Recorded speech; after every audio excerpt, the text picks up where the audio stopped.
Today, we will discuss the evolution of applying the TSR to the credit repair industry. This is a subject matter that has gotten a lot of attention in recent months, arguably in the past year or two, particularly because of the enforcement actions filed by the CFPB and the FTC. Bianca will discuss that a little bit more of that in detail. Now, let's recap part one. Let's recap part one of the subject matter that we discussed 2 days ago. We discussed the TSR amendments that went into effect in October of 2010. These amendments were specifically geared and designed for the debt relief industry. As discussed 2 days ago, the 1995 original version of the TSR included advance fee restrictions for credit repair services. And the TSR is used in tandem with the CFPA, which is the Consumer Financial Protection Act, when brought by the CFPB. You can refer to the first part of the webinar series for more information about that. What are we looking to discuss today? Today, we're looking to discuss the TSR advance fee ban on credit repair companies. The advance fee ban in the Credit Repair Organizations Act and the recent FTC and CFPB enforcement actions that Bianca will cover very shortly. Okay. Now, let's talk about TSR and credit repair industry. So as discussed previously, the TSR rule issued by the Federal Trade Commission has been in existence since 1995. It's 25 years old, and as mentioned in the first part, it was enacted in order to deal with one of the greatest societal problems affecting older Americans, dealing with telemarketing fraud, right? It was enacted in order to prevent, prohibit abusive practices of collecting advance fees for credit repair services, recovery services, loans extension of credit, and as such. Now, turning back again to 1995, the TSR has prohibited credit repair companies from obtaining payment until 6 months after they have fulfilled their promise to clean up credit histories. This is the subject matter, and this is something that we are going to be covering quite in detail today, because the 6-month prohibition has been at the forefront and the focus of the litigation filed by the CFPB in the past few years against various credit repair companies. I do want to point out, and I do want to provide a disclaimer, to the extent that some of these litigations are outstanding, we cannot discuss the merits of these litigations. We will not discuss the merit of any litigation. We can only discuss the allegation as alleged by either the FTC or the CFPB. We can discuss any adjudication result for those cases that have either went to trial or have settled, but that will obviously be discussed more further by Bianca. All right, let's continue. 1996, just about a year after the TSR advance fee prohibition went into effect, in 1996, the FTC and the state attorney generals launched what was called the Operation Payback. It was a joint federal and state law enforcement sweep in which they brought together 15 cases in the crackdown of deceptive credit repair companies, many which were enforced the credit repair provision of the FTC's 1995 TSR, right? So the FTC and the state attorneys general did not wait too long to start enforcing the TSR advance fee prohibition against the credit repair industry. Now, what you see on your screen is quite interesting. These are snippets, and I want to emphasize that these are snippets copied and pasted directly from an FTC release on April 11th, 1996. This was an FTC press release related to the FTC Operation Payback.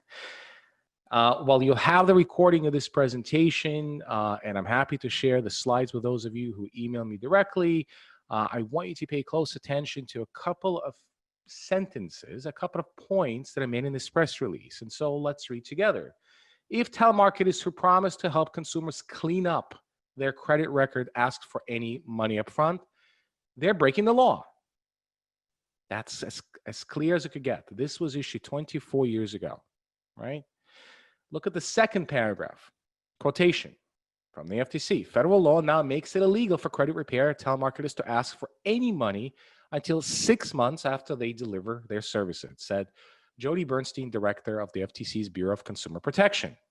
Again, taken right there directly from a press release issued by the FTC 24 years ago. So we know that the 6-month prohibition on advanced fee collection for services performed by credit repair companies has been in effect for quite a long time, okay?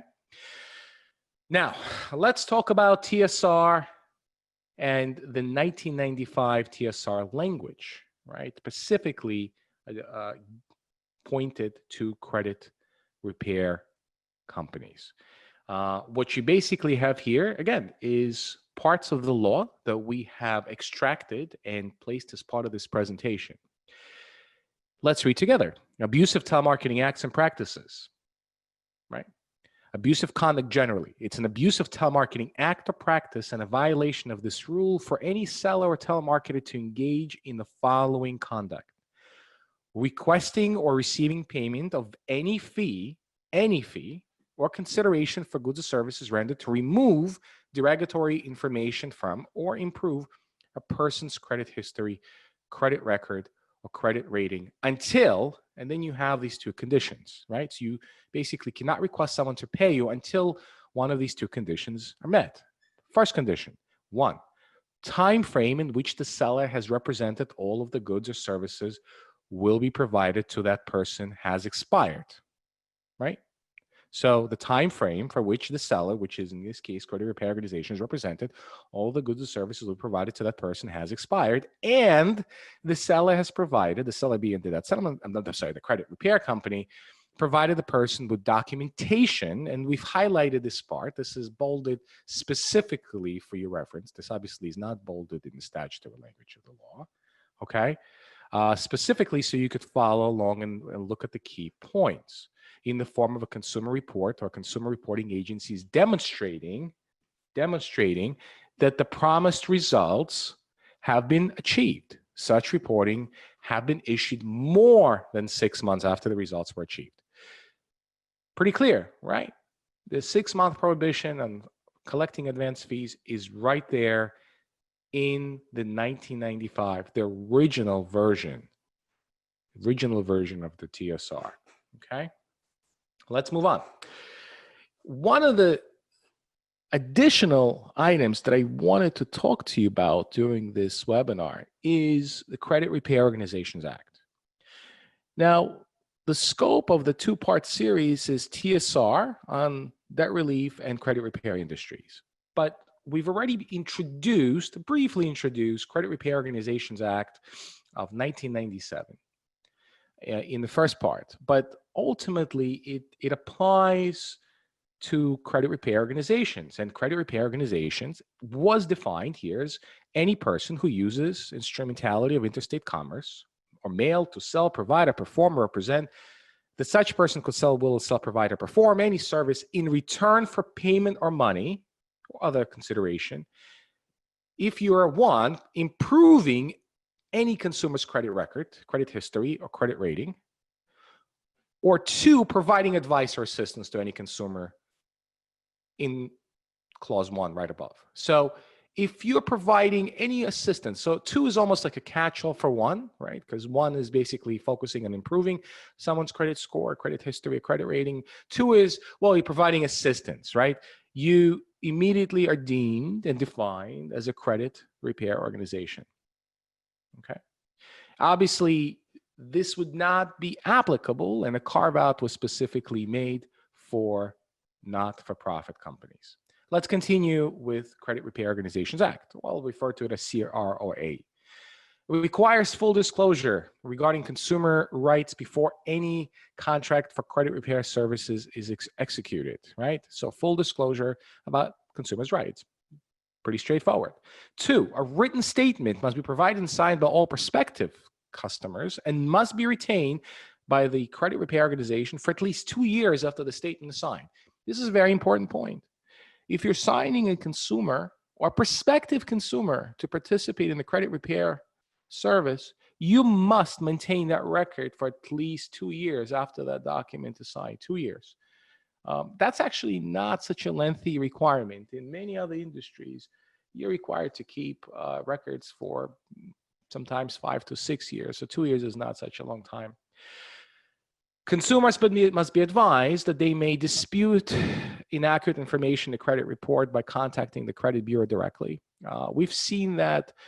We see that type of consumer disclosure in other financial services industries where regulators ask a financial service provider to tell or disclose to a consumer that this service can be performed directly by them without the use of this, third-party service. There's no right to have accurate, current, and verifiable information removed from a credit report unless it's over 7 years old. Bankruptcy information can be reported for 10 years. You have to disclose that. They have a right to sue a credit repair organization. Yep, you have a right to cause of action to sue the company. And obviously something that's you see also in other similar situated debt relief or credit repair or other financial services industry, the fact that you have the right to cancel a contract with the organization, with the company, and basically you have the right for any reason within 3 days of the date was signed, sort of the cool-off period, as many would call it. Now, continuing, this contract between the credit repair company and the consumer must, 1, specifies terms and conditions of payment, including the total amount of all payable to the credit repair organization for any other person. You have to contain a full and detailed description of the services to be performed and any guarantees or estimates that's required, estimate time. You have to state that the credit repairs, you have to state and provide, obviously, the credit repairs organization name and principal, place of business. You have to contain a conspicuous statement in bold face type in immediate proximity to the space reserved for the consumer's signature on the contract, which reads as follows. This is required by CRA. You may cancel this contract without penalty or obligation at any time before midnight of the 3rd business day after the date to which you sign the contract. This has to be in every single credit repair agreement. Now, really briefly touched upon prohibitions. We're going to spend about 10 seconds. Look, you can't advise anyone to make any untrue, misleading statement, right? And you can't also make any one of the consumers, alter the consumer's identification to prevent the display of consumer's credit history or rating for the purpose of concealing adverse information, right? You also cannot make or use untrue, misleading representation of the services of the credit repair organization, or also engaged directly or indirectly in any act, practice, or course of business that constitutes, results in the commission or attempted to commit fraud. Well, that's kind of a given, right? Now, right here is in the prohibition section is, again, we have the language in CRA that says that no credit repair organization may charge or receive any money or other valuable consideration for the performance of any service which the credit repair organization has agreed to perform for any consumer before such service is fully performed. What you don't have in CRA, what you don't have in this act, is the 6-month time limitation. This basically just says you can't collect it until the services are fully performed, right? Fully performed. A little bit more vague, less. You don't have that restriction of 6 months, but in any case, obviously mirrors what the TSR language states. Now, TSR and CRA uses in credit repair industry. Both are used in enforcement actions against credit repair companies. It's important to know that some of the credit repair industry argues that a few restrictions in the TSR conflict with those with CRA or leaving credit repair companies unsure of which regulations to follow. I think that's a pretty valid and reasonable argument, though. I don't think there's so much, personally, there's so much conflict. It's just one has a restriction and one is pretty vague. So the question comes down to which prevails, and that's going to be up to the courts to decide in a case that was recently filed by a trade group suing the CFPB, and Bianca will talk about that shortly. There is already a 6-month payment delay for credit repair companies under TSR. And as I said, you don't have the same under CRA, but you do have definitely language that prohibits advance fees. So that's undisputed. With a couple of recent enforcement actions, couple of those enforcement actions filed by the FTC and the CFPB, Bianca will discuss what those allegations are, if there have been any adjudications, and obviously I'll turn it over to her. Thank you. Thank you, Felix, for that. That is definitely helpful to understanding these cases a bit better. So I'm going to reiterate what Felix said. So before I go into discussing each of these cases that are to come, I want to highlight there are a few cases we've included that are still ongoing, and I will not be discussing the merits of these cases in any way, just simply highlighting the allegations directly from the complaints. And also similar to the cases on Tuesday, most of these cases have quite a few defendants that are listed. So I'm not going to be providing the full names of the case. It would probably take an entire slide, but I'm just providing merely the abbreviated version. Okay, so the first case, Felix, you can go to the next slide. Thank you. So FTC versus BOOSTMYSCORE. This case is actually quite recent, seeing it was filed and settled in March of 2020. The allegations are, the complaint alleges that the defendants violated the FTC Act, CROA, and TSR. The FTC was alleging that BMS made unwarranted promises in various advertisements that consumers' credit scores would increase by anywhere from around 100 to 120 points over 2 to 6 weeks. BMS also allegedly, according to the complaint, charged consumers upfront for their credit repair services that they offered, with promises to quote unquote drastically and immediately improve credit scores and increase access to lower rates on mortgages. And one example that was included in the complaint, that's actually from BMS's website, said, quote, the biggest possible FICO score boost in less than 60 days guaranteed. The FTC also alleged that the defendants guaranteed consumers that in exchange for fees ranging from about $325 to $4,000, they could quote unquote piggyback on unrelated consumers' good credit, artificially inflating their own credit scores in the process. Then also, according to the complaint, the FTC alleged that defendants deceptively assured consumers that such credit manipulation, this piggyback, was not only legal, but also protected by the federal law.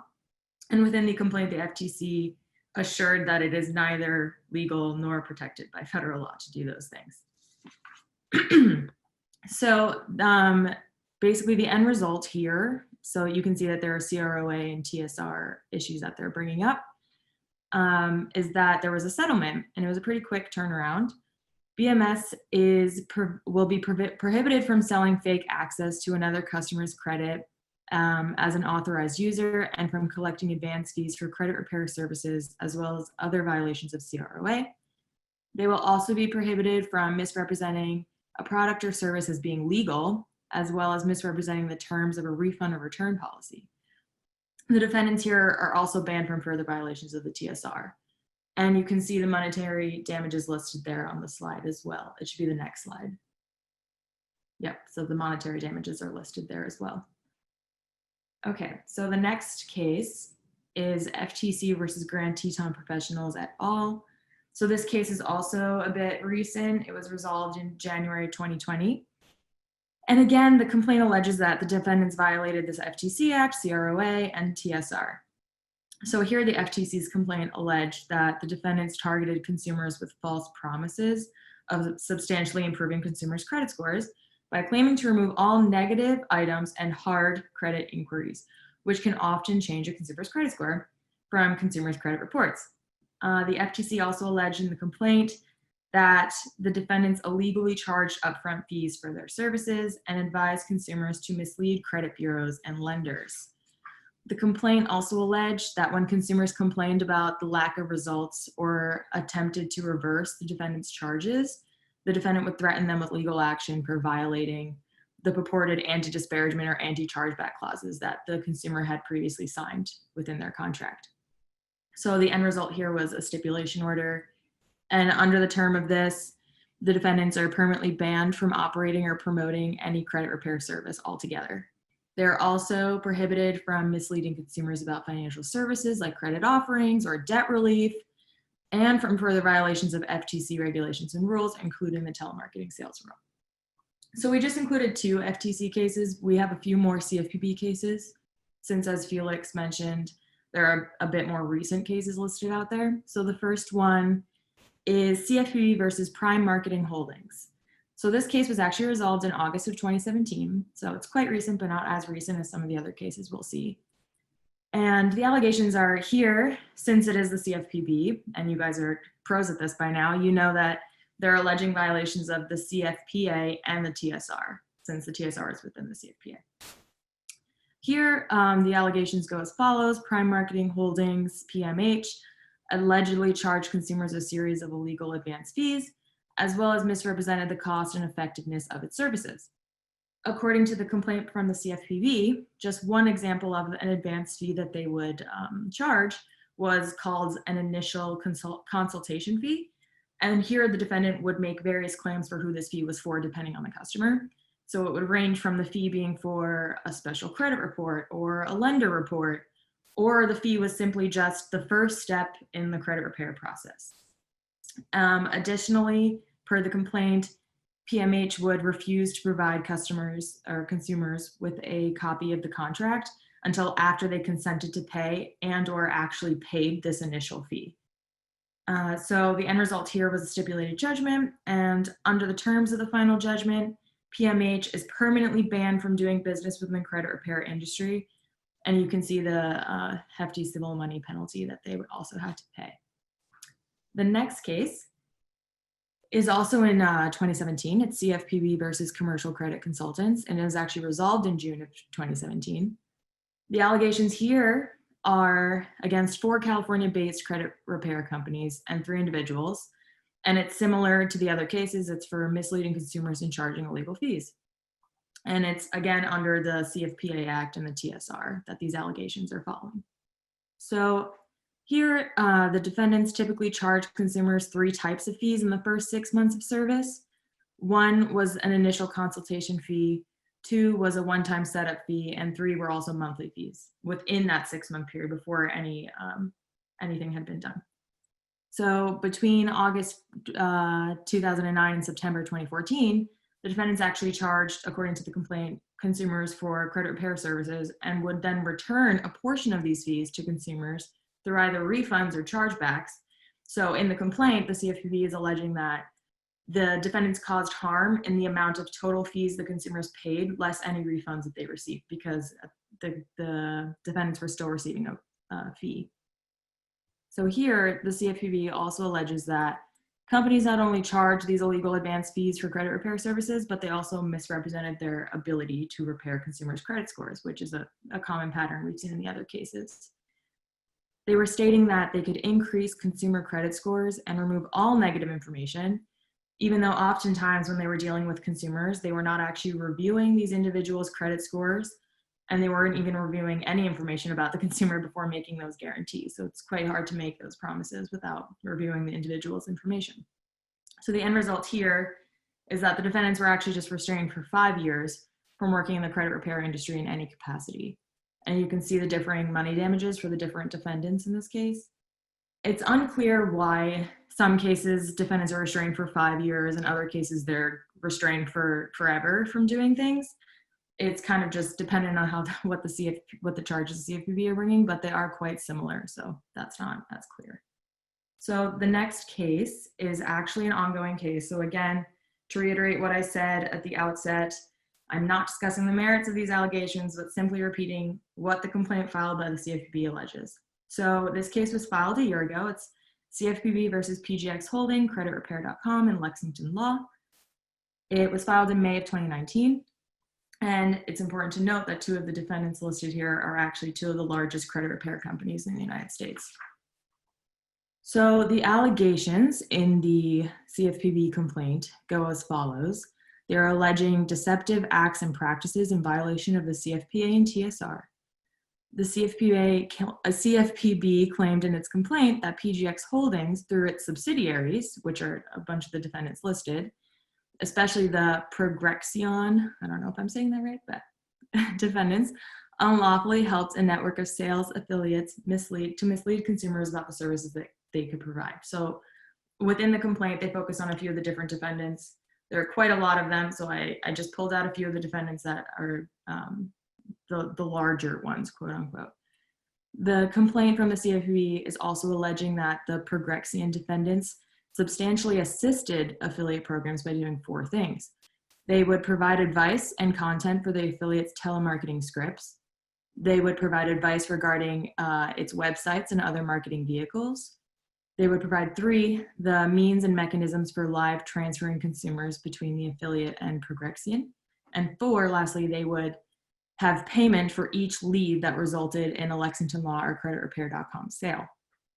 So additionally, as alleged in the complaint filed by the CFPB, defendants allegedly charged consumers when they signed up for the service and then on a monthly basis thereafter, without this waiting prescribed period of time and without demonstrating that the promised results were achieved, which the CFPB says is a violation of the federal ban on this type of upfront fee.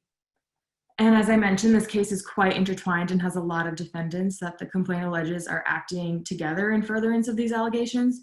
So it is quite impossible to cover all of them in the short amount of time that I've allocated to talk about it, but the complaint is public if you wish to read it more closely yourself. And again, it is still active.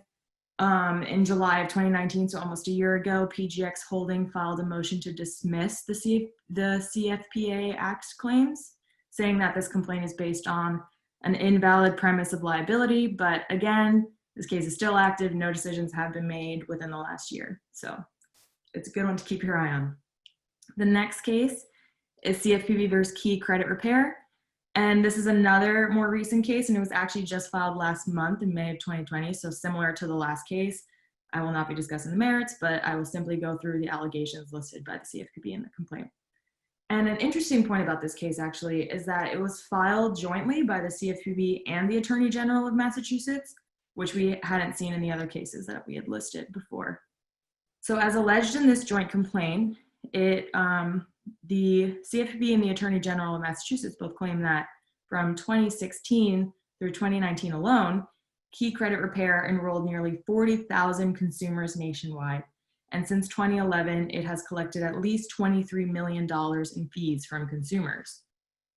And the CFPB and the Attorney General of Massachusetts alleged that in the telemarketing of credit repair services, the defendants violated the CFPA's prohibition against deceptive acts or practices and the TSR's prohibition on deceptive and abusive telemarketing acts or practices. The complaint here also alleges that the defendants deceptively misrepresented to consumers that by using their service, they will likely result in a substantial increase to consumers' credit scores, the removal of all negative material entries on the consumer's credit reports.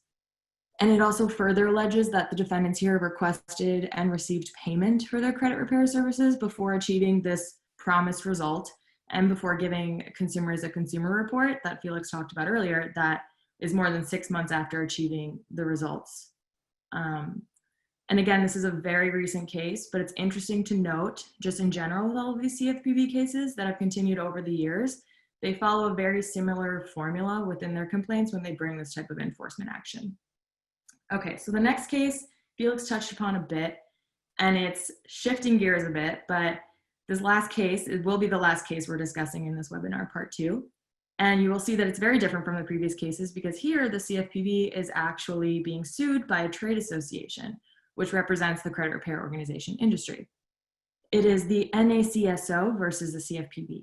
This case is also very recent. It was filed in May of 2020. And again, reiterating, I cannot say it enough, I am just saying the allegations in the complaint and not the merits of the allegations. So according to the complaint, directly quote from NACSO, NACSO strives to educate its members, which include credit repair organizations, so they are able to provide their much needed and desired services to help consumers while supporting and facilitating the compliance with the reasonable laws and regulations to safeguard those consumers, end quote. So the allegations the NACSO is filing in this complaint against the CFPB are that the CFPB their use of the TSR against credit repair industry is actually, quote, unconstitutional and a statutorily unauthorized and thus unlawful regulation infringing on the fully protected speech of credit repair organizations, end quote. Additionally, the NACSO here seek a declaratory judgment and judicial review of the prohibition on a credit repair organization to be able to request or receive payment for its services it has already rendered for a minimum 6-month period after those services are rendered as set forth in the TSR. So that 6-month prohibition in the TSR is what they're talking about there. And lastly, there's a 3-point declaration from the NACSO against the CFPB in this complaint that the TSR, A, exceeds the statutory authority conferred by the Telemarketing Act, B, it conflicts with the Credit Repair Organizations Act, which Felix talked about a bit earlier, and C, is an illegal and unenforceable violation of the First Amendment rights of credit repair organizations that improperly impairs fully protected speech because it is content-based and cannot withstand scrutiny, which is a lot of legal jargon and wording. But again, this is a very recent and interesting case that could change the landscape. So it's something to keep your eye on and one to keep watching. Yep. Thank you, Bianca. So just a little quick recap of the history of TSR use in the credit repair industry. Again, just be mindful that prior to 2010, the law has existed for 15 years and it already had significant focus on credit repair companies. What we basically have on the third bullet point in this slide, the very last slide of this presentation, is, if you look at the LA Times column from just a couple of weeks ago, about a year ago, May 2019, titled Credit Repair Crackdown, CFPB remembers its job is to protect consumers, which further emphasizes how this new increase in enforcement action seems to have come out of left field. And certainly that's a pretty right statement. For a law that's been around for, 2019, for 24 years, that time, to have a wave of enforcement action against credit repair companies, it definitely came out of left field. We did some background research to see if there's been an increase in complaints, and we didn't come across anything specific that would say, well, we feel that there's been a significant material rise in complaints against credit repair companies and the way they're treating consumers. Certainly there are complaints, we shouldn't say that, but they're complaints with regulators or BBB quite regularly in all types of industries. But anyway, we should continue to monitor these lawsuits by the CFPB and credit repair companies, and also the one by a trade industry organization against the CFPB. It'll be interesting to see what the outcomes will be. Finally, just also always a slide. This is the list of services that our firm performs. We do a lot of work in the debt relief space, both regulatory consulting, legal consulting, litigation, and you can always visit shipkevich.com for more information. You should subscribe to debtreliefwatch.com. It will actually take you to a subdomain of our firm's website, and you can receive all the latest news and information about the debt relief space and your regulatory changes. Of course, a big thank you to Jay Mangiello of Limit Break Media for helping us put together this webinar. And thank you for joining of a 2-part webinar series. We look forward to seeing you at our future webinars, and thank you. Have a great day.